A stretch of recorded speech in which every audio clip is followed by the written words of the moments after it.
మన ప్రభు అయిన యేసుక్రీస్తు నామములో మీ అందరికీ శుభములు తెలియజేయచ్చు ఉన్నాను. ప్రియ దైవజనమా, షారోన్ మన్నాలో భాగముగా ఈ దినం మరొక వాక్య భాగమును ధ్యానించుకుందాము.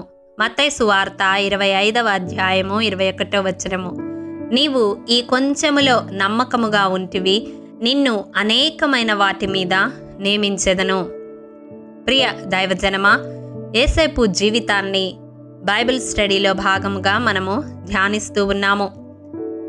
ఆదికాండం 37వ అధ్యాయము 2వ వచనములో యోసేపు మందను మేపుచున్నట్లుగా వ్రాయబడింది. తనకు తండ్రి అప్పగించిన పని నమ్మకముగా చేయడానికి యోసేపు ఇష్టపడినాడు. తండ్రి తన అన్నల క్షేమము విచారించడానికి పంపినప్పుడు వెళ్ళాడు. షెకెములో వారు కనపడలేదని తిరిగి రాలేదు సరికదా, దోతాను వరకు వెళ్ళి తండ్రి తనకు చెప్పిన పని పూర్తిగా నెరవేర్చడానికి ఇష్టపడ్డాడు.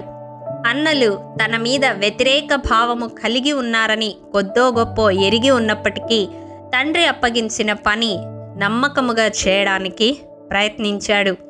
ఆ తర్వాత క్రమంలో అతనికి పోతీఫరా ఇంటి బాధ్యతలు అప్పగింపబడినప్పుడు నమ్మకముగా పనిచేశాడు. ఒక యవనస్తుడుగా అక్కడ పాపము చేయడానికి స్వాతంత్రం ఉన్నప్పటికీ దేవునికి విరోధముగా ప్రవర్తించకుండా తనకప్పగించిన ప్రతి పనిలో నమ్మకముగా పనిచేశాడు. ఆ తరువాత చెరసాల నాయకుడు చెరసాలలో ఉన్న ఖైదీలనందరినీ యోసేపు చేతికి అప్పగించినప్పుడు వారి మధ్య నమ్మకముగా పనిచేశాడు. వారి క్షేమ సమాచారాన్ని గమనిస్తూ వచ్చాడు. ఆది నుండి యోసేపు జీవితాన్ని మనము గమనించినట్లయితే అతడు తన అన్నల క్షేమ సమాచారాన్ని కనుగొనడానికి ఇష్టపడ్డాడు. పోతీఫరా ఇంటి వారందరి క్షేమాన్ని చూడడానికి ఇష్టపడ్డాడు. చెరసాలలోని ఖైదీలందరి క్షేమాన్ని చూడడానికి ఇష్టపడ్డాడు. అందుకనే కదా పారదాయకుల అధిపతి, భక్ష్యకారుల అధిపతి దిగులుతో ఉన్నప్పుడు ప్రశ్నించగలిగాడు. యోసేపుకు అప్పగించిన ప్రతి చిన్న పనిలో నమ్మకముగా ఉన్నాడు. కొంచెములో నమ్మకముగా ఉన్న యోసేపును దేవుడు తర్వాత కాలంలో ఐగుప్తు ప్రధానిగా నియమించాడు. అనేక ప్రజల క్షేమాన్ని సంరక్షించే బాధ్యతను అప్పగించాడు.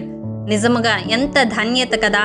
మనకు తెలియదు దేవుడు మనల్ని ఏ విధంగా పరీక్షిస్తూ వస్తూ ఉన్నాడో.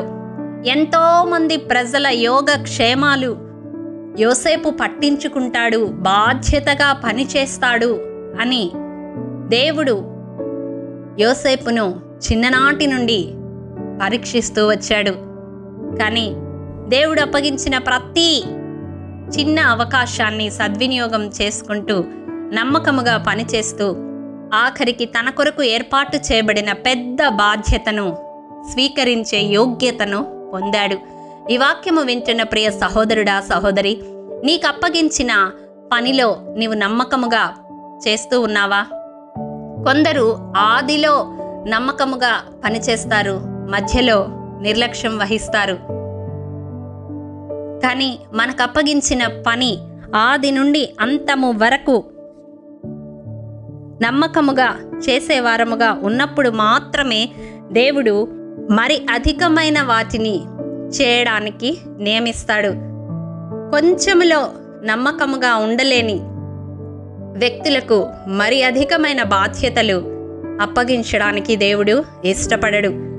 మన జీవితంలో దేవుడు ఇచ్చిన ప్రతి అవకాశాన్ని సద్వినియోగం చేసుకుంటూ దేవుని ప్రణాళికలో ముందుకు వెళుతూ మరి అధికమైన వాటిని దేవుని ద్వారా స్వతంత్రించుకునే కృప దేవాది దేవుడు మనందరికీ అనుగ్రహించునుగాక. ఆమేన్. ప్రేమ నమ్మకము కలిగిన మా ప్రియ పరలోకపు తండ్రి, నీ పరిశుద్ధ పాదములకు వందనములు. దేవా, విత్తబడిన వాక్యమును ప్రతి హృదయములో నూరంతలుగా ఫలింపచేయండి. మా జీవితాల్లో మీరు అప్పగించిన ప్రతి చిన్న పనిని హృదయపూర్వకముగా నమ్మకముగా చేసి మరి అధికమైన వాటిని మీ ద్వారా పొందుకునే కృప మాలో ప్రతి ఒక్కరికి దయచేయమని యేసు అతి పరిశుద్ధ నామం పేరట అడిగి పొందుకొని ఉన్నాము తండ్రి. ఆమేన్.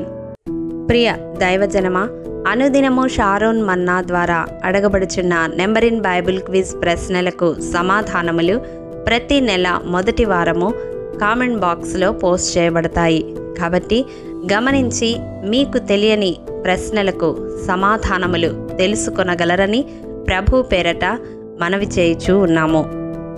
ప్రియ దైవజనమా, ఈ దినం నెంబర్ ఇన్ బైబిల్ క్విజ్ ప్రశ్న: ఏ రాజును ఎదిరించిన వారిలో యాజకుడైన అజర్యాను 80 మంది యెహోవా యాజకులు వెంబడించిరి? మీ సమాధానం మాకు తెలియజేస్తారు కదూ. ప్రభు కృప మనందరికీ తోడైండునుగాక. ఆమేన్. ప్రియ దైవజనమా, ఈ దినము జన్మదినము, వివాహ దినము జరుపుకుంటున్న వారికి షారోన్ గ్రూప్ తరపున హృదయపూర్వక శుభాకాంక్షలు తెలియజేయుచూ ఉన్నాము. దేవుడు శ్రేయస్కరమైన ఆశీర్వాదములతో ఈ సంవత్సరాది నుండి సంవత్సరాంతము వరకు మిమ్ములను నింపాలని ప్రార్థిస్తూ ఉన్నాము. ఆమేన్.